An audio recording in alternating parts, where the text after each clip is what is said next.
The Anglo-American liberal world order appeared to be unstoppable. Its financial machine dominated the planet. Its beliefs, myths, and right-to-rule story were firmly cemented amongst its people. Via the information control mechanisms, particularly the powerful television, the ruling institutions of the West had near-total informational reach. While there had been some hiccups, the informational environment was tightly under control. Sure, there were dissidents. Sure, sometimes a secret would get loose. But overall, the ruling regimes had clear informational dominance. The ability to have control over only a few channels that nearly everyone in your society would watch was an extraordinary ability, a feat of informational control that would appear marvelous to any power-interested ruler of old. And though with the advent of cable and new recording media, information propagation was becoming more dispersed, the overall environment was quite boxed in. The narrative was sound, the dominant sources were under control, and as the 21st century neared, the main geopolitical and ideological opponent, the Soviet Union, had crumbled. The institutions appeared to be unchallengeable. The order was master of the world, and yet creeping up behind it was a new era of information, one which would radically transform the relationship between people and institutions forever. The age of the internet was beginning.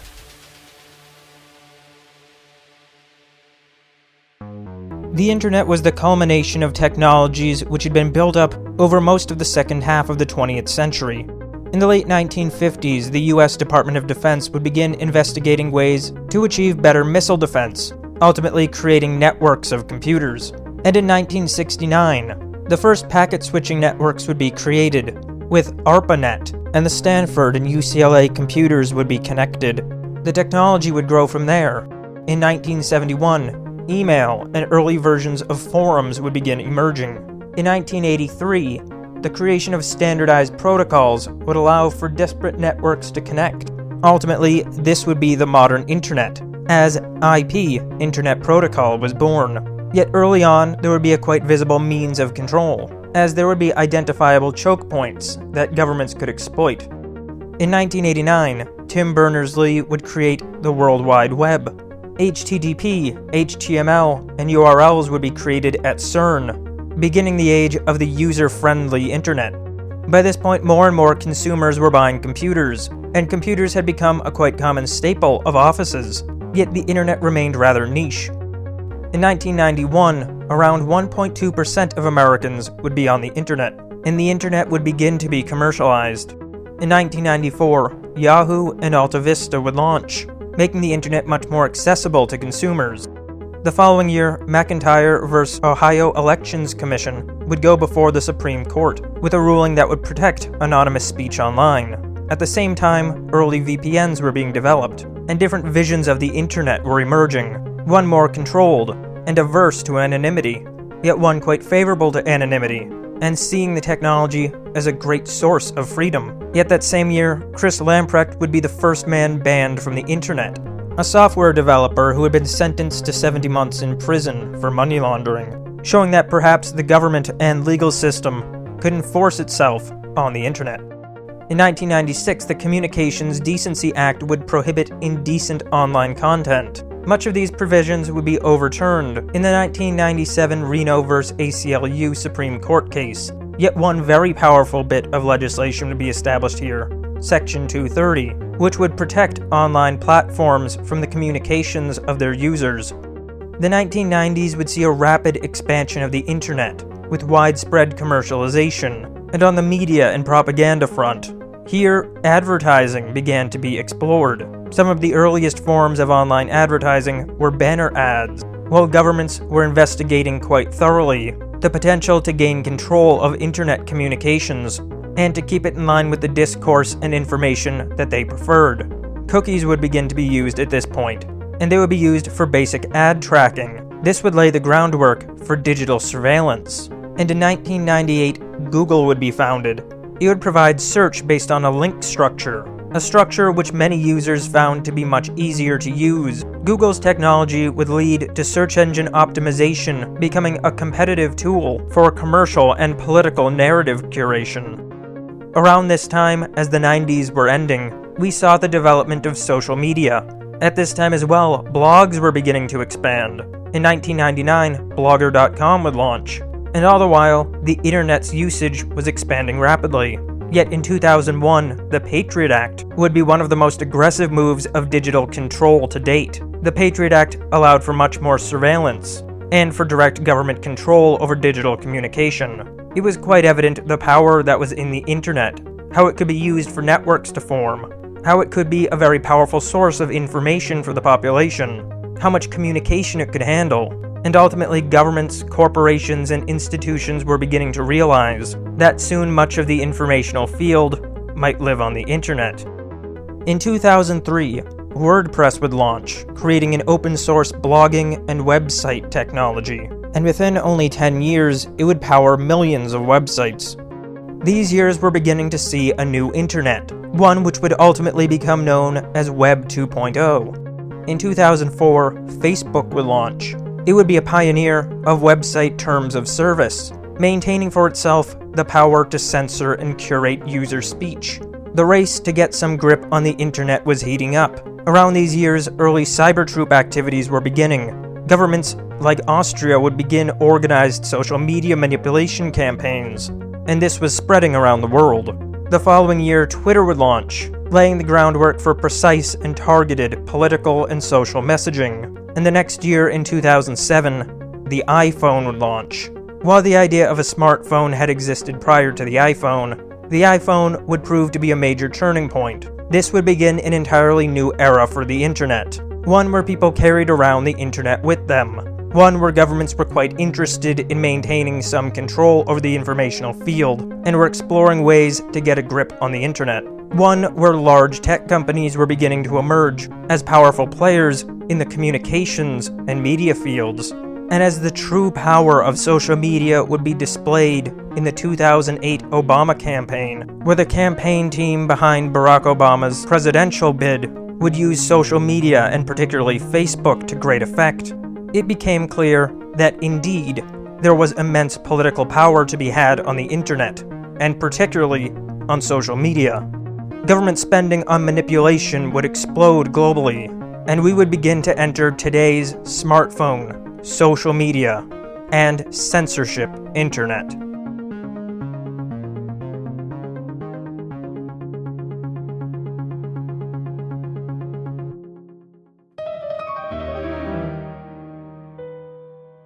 Throughout the 2010s, mobile apps would become the primary means by which people would access the internet. This would facilitate and escalate data collection, behavior modeling, and location tracking. Beginning in 2007, with the NSA's PRISM program, it would become clear that the government was very interested in online data. In fact, the US government was collecting very large amounts of data, or otherwise ensuring that they had easy access to it. A fight was beginning to emerge, and it looked as though the free and open internet was going away. Yet this conflict was still at a simmer, and the internet was still largely free. Many businesses were still ignoring it to great extent. Even at this point, the dominant belief remained that TV was the most important medium for one who wished to influence narratives.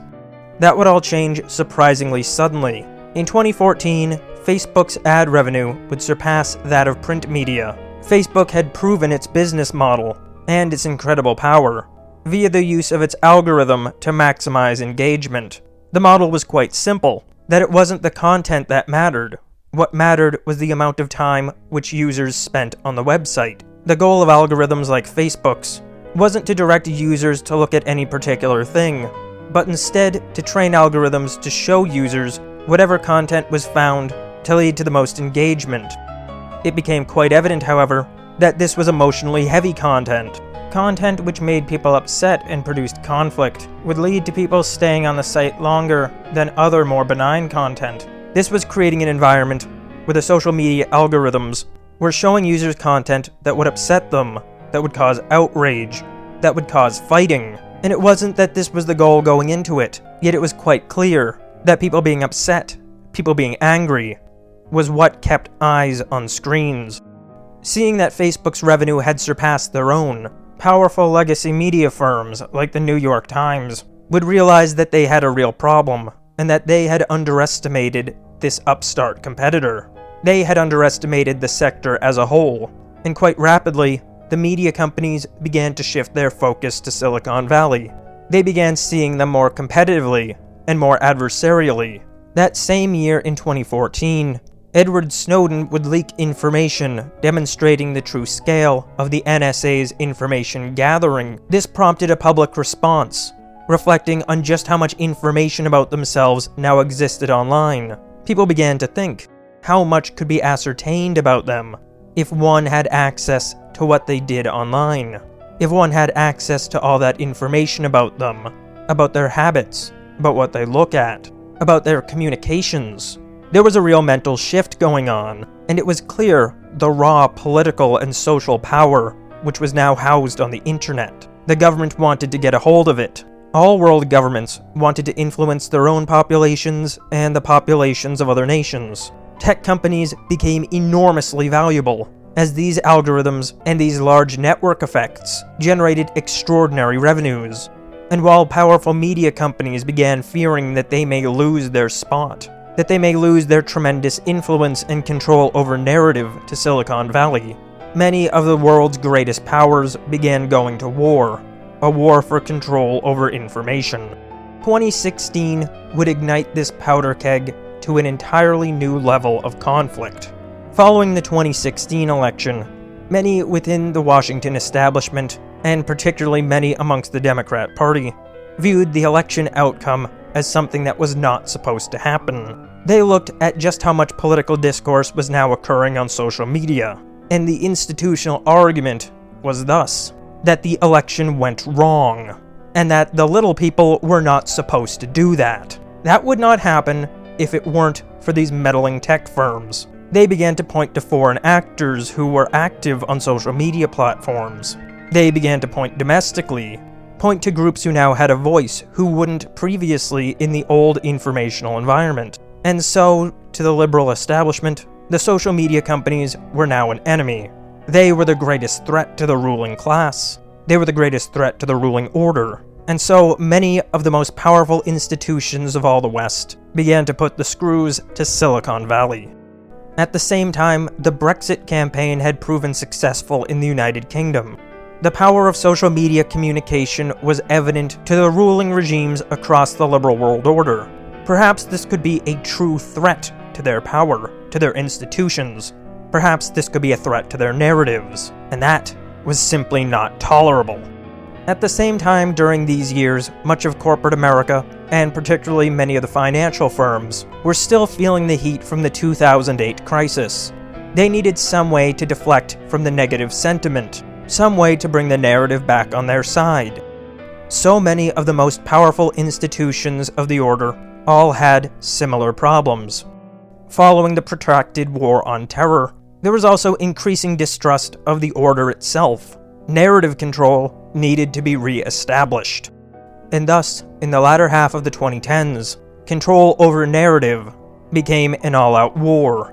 Quite suddenly, media companies across the West began pushing hyper-liberal stories which took the precepts of the order, the ones which form the basis of the right to rule story, and the ones which form the justification of the order itself, and used group psychology and emotional manipulation in an effort to enforce conformity.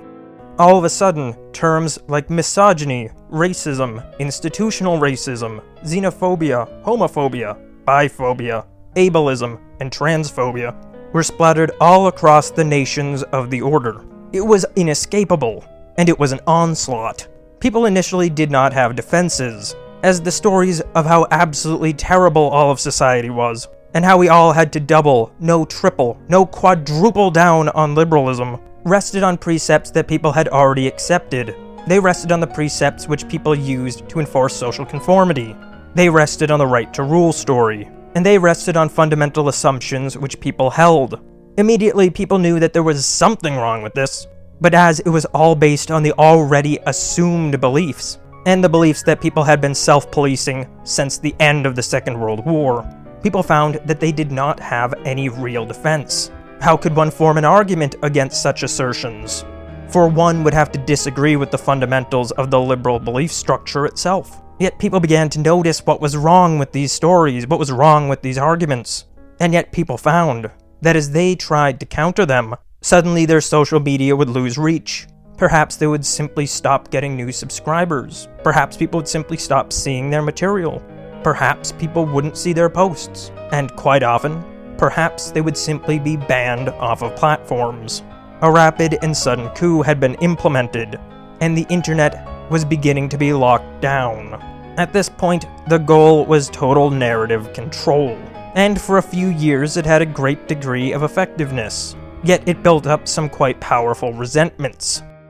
Ultimately, this era of narrative was the most extreme form of the fundamental belief structure that underlay the post-war order. We would see banks and financial firms pitching themselves as socially responsible. They would market ESG products, which ultimately meant nothing, but they could charge higher fees, all while pretending to be virtuous. It gave media and politicians new attack vectors.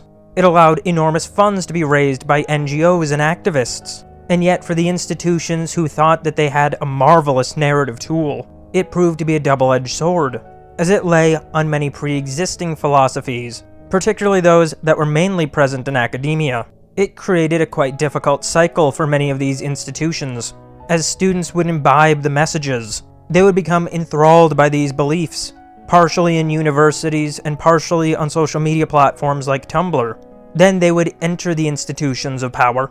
Political parties, activist groups, large corporations, very frequently as part of HR, and quite heavily, media. And they would in turn become enforcers of these belief structures, turning the narratives that were designed to reinforce the ruling institutions into prisons of their own creation, where now they had to constantly placate a group of radicals that they had created. The informational field just spiraled, for as people were beginning to doubt the post-war order, to doubt the institutions, to doubt the belief structure, the right to rule story, and doubt that the promises of liberalism were actually true, they would begin searching out new beliefs. Internet companies that were now being leaned on by media, activist NGOs, and parts of the government would shut down and censor certain beliefs that stood too far in opposition to the institutional narrative. They would deboost, demonetize, shadow ban, and quite often outright kick people off of their platforms,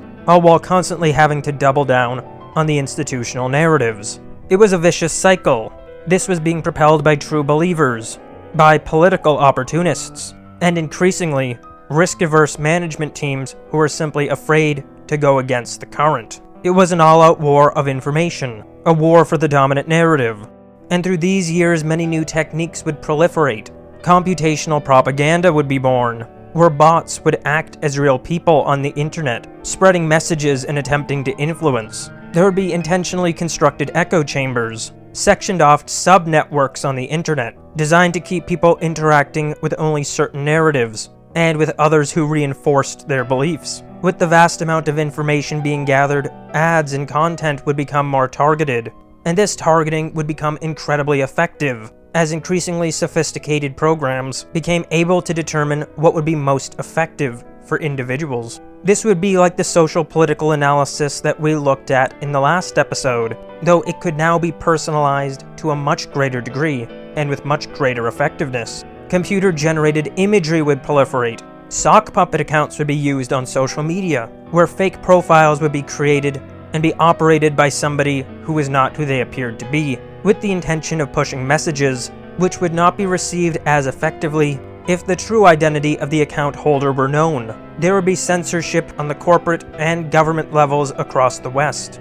But primarily, the main avenue was to use implied threats. Threats on the part of the government, on the part of activists, and on the part of ideological employees, as well as fear from violation of narrative beliefs held by the public to lean on risk-averse management teams. All the while, the true power of memetics was becoming more and more understood.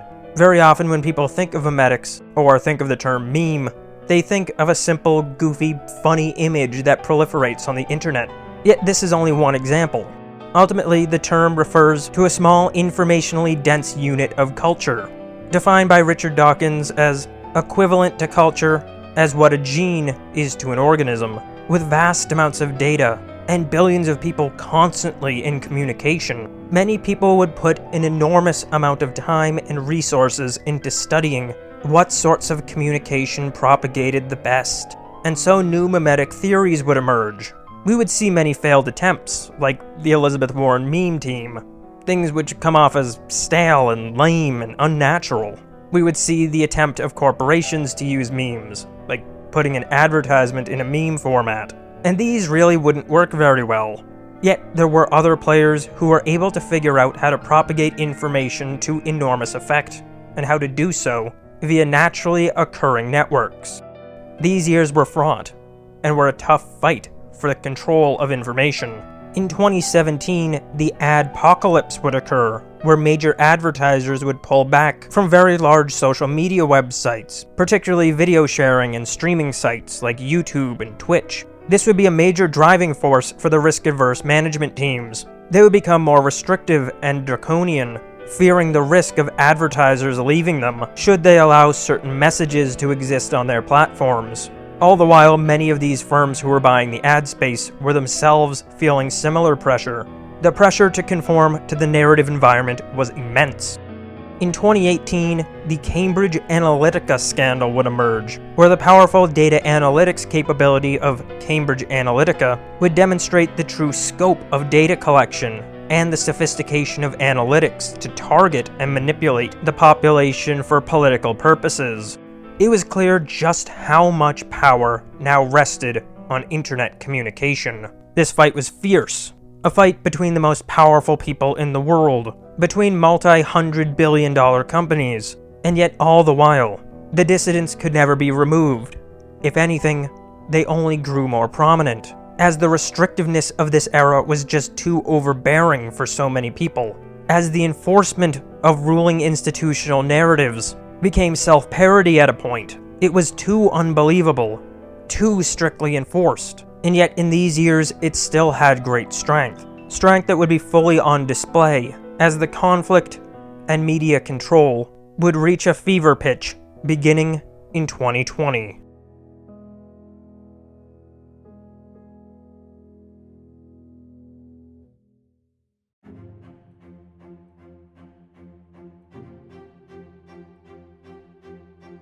As the world went into lockdown in 2020, schools, businesses, shops, and restaurants were all closed. Yet perhaps with even greater force, barriers would be erected on the internet. The fight for control of the informational field had entered into an entirely new level. The focus on controlling the narrative during this period became a totalizing obsession. Across television, various fear tactics were employed non-stop, showing the most frightening videos, using manipulative language, and in the quite famous case of CNN, showing a running tally of how many deaths there were.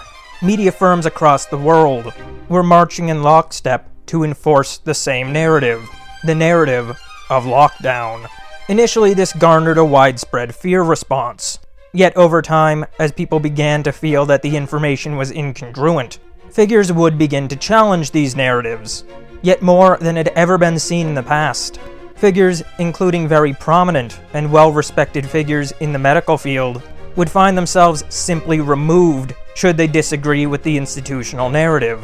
Whole thoughts were being banned across the internet, or at least the major tech platforms, all while the social conformity pressure increased tremendously. One tactic was the implication of moral fault, the idea that should someone contract the illness, then he was morally liable, or he must have broken moral law, the law of lockdown.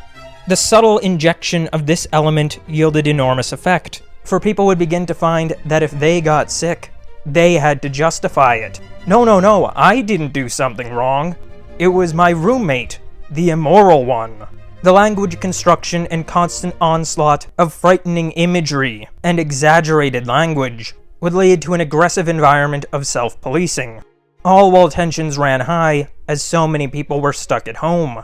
People would begin informing on their friends and neighbors, and building a totalizing, rather cult-like structure. Tech platforms faced tremendous pressure to enforce these narratives, complete with implied threats from the government. The narrative wanted to ensure that people were maximally afraid, that people would maximally conform to the lockdown policies, and that people would not question the safety nor efficacy of the institutionally approved pharmaceuticals. The early 2020s would see an explosion of techniques, some which had been in place for some time, and were being used much more heavily and more widespread, and some entirely new methods. The emphasis on the significance of fact-checkers would be elevated.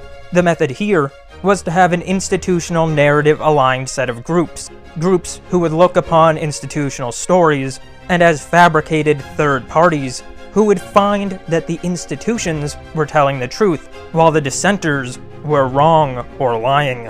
Appeal to authority would be maximized during this period. There was a constant social pressure to adhere to the statements of the institutional figures, agencies, approved sources, and increasingly the dogma of trust the science. Of course, not the scientific method, but the authoritative statements from the scientific establishments. This period would be sensationalist with constant repetition. Phrases would be drilled into the public's head over and over. 2 weeks to slow the spread, 2 weeks to flatten the curve, social distancing. Pacing and leading would be employed frequently. Constant shifts in lockdown policy would lead to demoralization, leading to many simply giving up and saying, "Okay, I'll do whatever you want, just make it end." A burst in AI technology at this time would allow for AI videos to proliferate as well, further complicating the informational field. And while fact-checkers were debunking things that were quite often true, a new technique would begin to be employed: pre-bunking, a technique of in advance of some information coming out, informing people that either A, they are about to see something and it will be a lie, or contrary to that, informing people that true information is about to come out, and stating that there will be deceptive attempts to debunk it. The algorithmically powered echo chambers would be more solidified, all while social isolation would decrease people's defenses, all while new language would be introduced into the zeitgeist via the institutions. Misinformation, disinformation, and malinformation. The idea of misinformation is simply information that is false, while the idea of disinformation is information that is deceptive. Yet the truly novel revolution in institutional narrative enforcement was malinformation. Information that is true, yet causes one to distrust the institutions, and is therefore bad. Thus the argument began to be made that information needed to be further locked down to protect the institutions. There was a problem arising, for while many had completely succumbed to institutional narrative construction and enforcement, trust in the institutions was eroding rapidly. People were beginning to look upon institutional narratives and not only distrust them, but to distrust the figures in the institutions themselves, realizing that in many cases, the elevated and credentialed figures were actually not very good, for they had been making a lot of mistakes. One long-time technique was beginning to lose its effectiveness: crimson washing. Now, while this term specifically refers to Harvard University, the notion applies to the institutionally elevated universities as a whole. The idea is that if a government or institution wants some statement to be verified and believed by the public, even if it is untrue, then it can be laundered through an academic institution with high prestige. For example, if you want some ridiculous fiscal policy to go through, run it through some Harvard economists, who will give it their stamp of approval. This was on full display during the early 2020s, and yet as more people came to doubt that any of this was true, that in turn had an effect on the academic institutions, as people were realizing that if these false institutional statements were coming through the universities, then perhaps they didn't deserve the prestige that they had been allotted. This was a time of bold propaganda and subtle propaganda. On the subtle end, techniques of nudging were being used in much more widespread and institutional fashion. The idea is to influence people very subtly, just to put little subtle ideas into people's heads, not to drag them to a conclusion or an action, but just to tilt them in that direction. Yet at the same time, enormous fear campaigns were employed. There was widespread internet censorship, and as the distrust grew, people began to wonder just how much of even the dissident environment could be trusted. People began to discuss more the idea of the limited hangout, someone who is presented to the public as a dissident, or one who is revealing institutional secrets, but only does so to a limited extent in order to gain the public's trust, all while obfuscating the truly detrimental information. A similar phenomenon would be the controlled opposition. This has been documented across societies for quite a long time. The idea of presenting a dissident to the public as genuine, yet who is institutionally aligned in secret, encouraging the dissidents, and appearing to be on their side, yet all the while subtly guiding them away from true objectives. The environment had become one of distrust. Social disintegration was well underway, and while people were stuck at home for so long, feeling completely out of control of what was happening in their societies, seeing seemingly random lockdown policies, the environment was ripe for doom propaganda. One technique in this regard is to flood an informational milieu with generally pessimistic figures, ones designed to slowly degrade the optimism of a population. Another method, within the realm of demoralization, is the notion of omnipotence, presenting a narrative to the public, one depicting the ruling institutions as omnipotent. People may believe that these messages are coming from a dissident source, and perhaps they may, and it's simply being fed by institutions, or it originates from institutions altogether. Either way, the effect is to demoralize a population by making it believe that resistance to the ruling institutions is impossible. Examples of this would be the idea that the information gathering capabilities of the government agencies are too powerful and widespread that they can see everything. The idea of the panopticon. This environment was deranging. This environment was frightening. Trust was low. Resentment was high. And now many actors from many different angles were able to get their own manipulative methods firmly into the informational field. And while the United States government was largely subtle in its efforts to censor the internet, European governments became much more overt and much more draconian. In the United Kingdom, the 2023 Online Safety Act would impose duties on tech platforms and empower Ofcom to regulate internet communication. There are now over 10,000 annual arrests resulting in fines and imprisonment for internet speech. Speech which runs afoul of UK law includes harmful speech, misinformation, and speech which is grossly offensive, all entirely subjective to judges. In 2023, there would be 12,183 arrests under the Communication Act. That would be around 33 arrests every single day for speech, and represented a 58% increase year over year. A category of non-crime hate incidents would be employed, where people would have permanent records of mostly speech violations that were not criminal, but were simply deemed by law enforcement to not be socially appropriate. So what was this speech? Was it wild and encouraging of violence? Almost entirely no. While such cases did exist, UK law at this point existed almost entirely to enforce institutional orthodoxy. Being too critical of the ruling ideology, and particularly critical of immigration, was now a crime. The country had rapidly become quite authoritarian. In the European Union, the 2023 Digital Services Act would demand transparency of internet intermediaries, and this was how it was mainly presented to the public, yet it also called for heavy censorship, particularly around categories of hate speech and misinformation, with quite subjective categories. A year prior, the Critical Entities Resilience Directive would be designed to ensure the resilience of critical digital infrastructure, requiring risk assessment and reporting, yet it too would directly enable control over information flows. There are now between 4,000 to 8,000 annual arrests for speech violations in Europe. And again, in this case, only 47 were terror-related, the vast majority simply opposing the institutional narratives too much. There have been around 140 million euros in fines under the DCA, and from 2018 to present, the total amount of fines imposed under the European Union's General Data Protection Regulation has reached nearly 6 billion euros.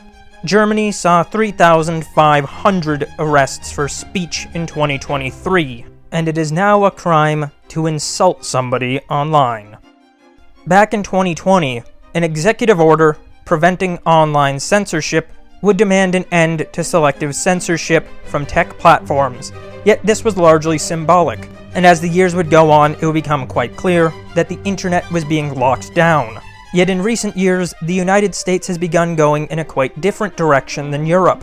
In 2025, the State Department would announce a cessation of its frameworks to counter, quote, foreign state information manipulation.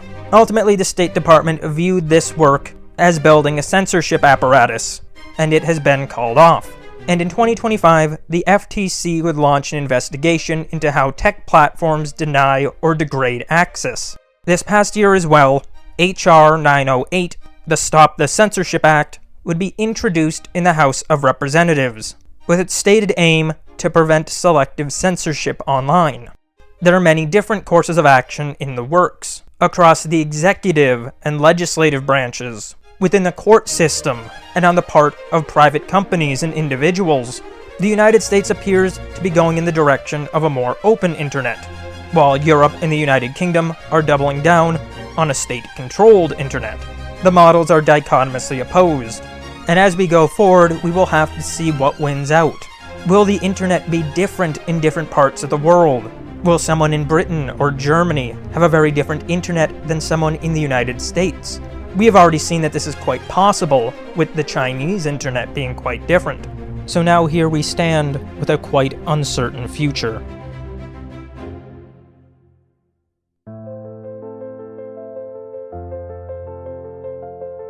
Today we exist on a crossroads of two quite different worlds, the internet of top-down institutional control, and the internet of bottom-up organic narrative formation. Regardless of what environment emerges, there will always continue to be propaganda and manipulation. Today there are so many techniques constantly being employed. Algorithmic manipulation, whether placing an ad after a maximally emotional post, or intentionally provoking conflict.